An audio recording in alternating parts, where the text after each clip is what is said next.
ನ್ಯಾಯ ವಿಳಂಬವಾಗಬಹುದು, ಆದರೆ ಸತ್ಯಕ್ಕೆ ಎಂದಿಗೂ ಸೋಲಿಲ್ಲ ಎಂಬ ಮಾತು ಧಾರವಾಡವನ್ನ ಬೆಚ್ಚಿ ಬೀಳಿಸಿದ್ದ ಬಿಜೆಪಿ ಮುಖಂಡ ಯೋಗೇಶ್ ಗೌಡ ಹತ್ಯೆ ಪ್ರಕರಣದಲ್ಲಿ ಇಂದು ಮತ್ತೆ ಸಾಬೀತಾಗಿದೆ.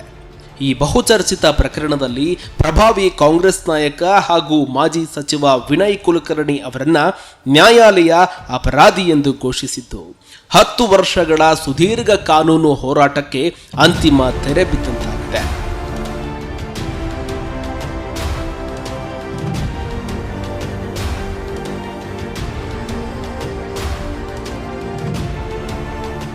ಎರಡು 2016 ಜೂನ್ 15ರಂದು ಧಾರವಾಡದ ಸಪ್ತಪುರದಲ್ಲಿರುವ ಜಿಮ್ನಲ್ಲಿ ಯೋಗೇಶ್ ಗೌಡರನ್ನ ದುಷ್ಕರ್ಮಿಗಳು ಬರಬ್ಬರವಾಗಿ ಹತ್ಯೆ ಮಾಡಿದರು. ಆರಂಭದಲ್ಲಿ ಈ ಪ್ರಕರಣವನ್ನ ಸಾಮಾನ್ಯ ಭೂ ವಿವಾದದ ಕೊಲೆ ಅಂತ ತೋರಿಸುವ ಎಲ್ಲಾ ಪ್ರಯತ್ನಗಳು ಕೂಡ ನಡೆದಿದ್ವು. ಇದರ ಹಿಂದೆ ರಾಜಕೀಯ ಸಂಚು ಇರುವ ಅನುಮಾನಗಳು ಹೆಚ್ಚುತ್ತಲೇ ಹೋಯಿತು. ಅಂದಿನ ಪ್ರಭಾವಿ ಸಚಿವರಾಗಿದ್ದ ವಿನಯ್ ಕುಲಕರ್ಣಿ ಹೆಸರು ಕೇಳಿ ಬಂದರೂ ಕೂಡ ಪ್ರಕರಣವನ್ನ ಮುಚ್ಚಿ ಹಾಕುವ ಎಲ್ಲ ಪ್ರಯತ್ನಗಳು ಅಂದಿನಿಂದಲೇ ನಡೆದಿದ್ವು. ಸಿಬಿಐ ತನಿಖೆಯ ವೇಳೆ ಪ್ರಕರಣದಲ್ಲಿ ಮಹತ್ವದ ತಿರುವು ಕಂಡುಬಂತು. ಹಿಂದೆ ಶರಣಾಗಿದ್ದ ನಕಲಿ ಆರೋಪಿಗಳು ಎಂಬುದು ಬಹಿರಂಗವಾಯಿತು. ಒಬ್ಬ ಆರೋಪಿಯನ್ನ ಮಾಫಿ ಸಾಕ್ಷಿಯಾಗಿ ಮಾಡಿಕೊಂಡ ಸಿಬಿಐ ಸಂಪೂರ್ಣ ಸಂಚನ್ನ ಬಯಲು ಮಾಡಿತು. ಒಟ್ಟು 21 ಮಂದಿಯ ವಿರುದ್ಧ ದೋಷಾರೋಪ ಪಟ್ಟಿ ಸಲ್ಲಿಸಿ ವಿನಯ್ ಕುಲಕರ್ಣಿಯೇ ಈ ಕೊಲೆಯ ಮಾಸ್ಟರ್ ಮೈಂಡ್ ಎಂದು ಸಾಕ್ಷಿದಾರರ ಸಮೇತವಾಗಿ ನ್ಯಾಯಾಲಯದ ಮುಂದೆ ಮಂಡಿಸಲಾಯಿತು.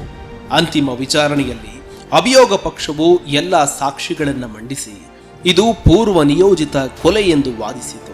ಪ್ರತಿಯಾಗಿ ವಿನಯ್ ಕುಲಕರ್ಣಿಯವರ ಪರವಾಗಿದ್ದ ವಕೀಲರು ಇದು ರಾಜಕೀಯ ಪ್ರೇರಿತವಾಗಿದ್ದು ನೇರ ಸಾಕ್ಷಿಗಳಿಲ್ಲ ಎಂದು ವಾದ ಮಂಡಿಸಿದರು.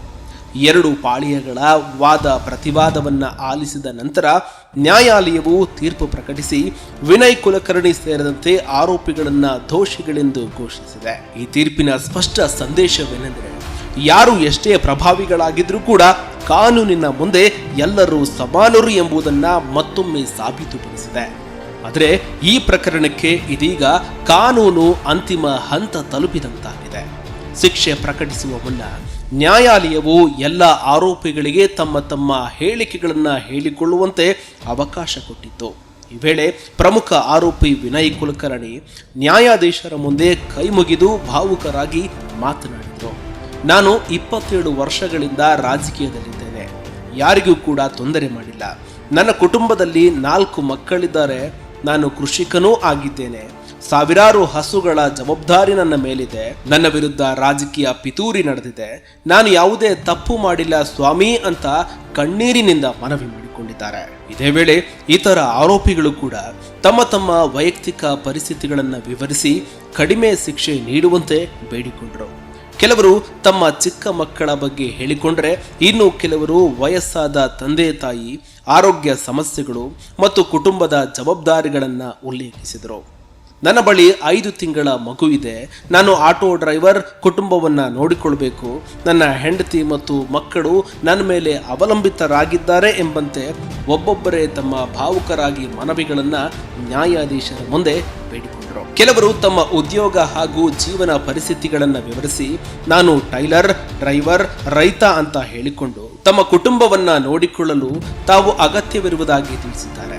ಇನ್ನು ಕೆಲವರು ಆರೋಗ್ಯ ಸಮಸ್ಯೆಗಳು, ಹೃದಯದ ಶಸ್ತ್ರಚಿಕಿತ್ಸೆ, ಕಣ್ಣೀರಿನ ಸಮಸ್ಯೆ ಮುಂತಾದವುಗಳನ್ನು ಉಲ್ಲೇಖಿಸಿ ಮಾನವೀಯ ದೃಷ್ಟಿಯಿಂದ ಕಡಿಮೆ ಶಿಕ್ಷೆ ಮಾಡುವಂತೆ ನ್ಯಾಯಾಧೀಶರ ಮುಂದೆ ಬೇಡಿಕೊಂಡರು. ಒಟ್ಟಾರೆಯಾಗಿ ನ್ಯಾಯಾಲಯದ ಈ ತೀರ್ಪು ಒಂದು ಕಡೆ ಕಾನೂನು ಕ್ರಮದ ಗಂಭೀರತೆಯನ್ನ ತೋರಿಸ್ತಾ ಇದ್ರೆ, ಮತ್ತೊಂದು ಕಡೆ ಆರೋಪಿಗಳ ಭಾವನಾತ್ಮಕ ಮನವಿಗಳ ಪ್ರಕರಣಕ್ಕೆ ಮಾನವೀಯ ಅಂಶವನ್ನ ಸೇರಿಸ್ತಾ ಇದೆ. ಈಗ ಎಲ್ಲರ ಗಮನ ಶಿಕ್ಷೆಯ ಘೋಷಣೆಯ ಕಡೆ ನೆಟ್ಟಿದ್ದು ನ್ಯಾಯಾಲಯ ಯಾವ ತೀರ್ಮಾನವನ್ನ ತೆಗೆದುಕೊಳ್ಳುತ್ತದೆ ಎಂಬುದನ್ನ ಕಾದಷ್ಟೇ ನೋಡಬೇಕು.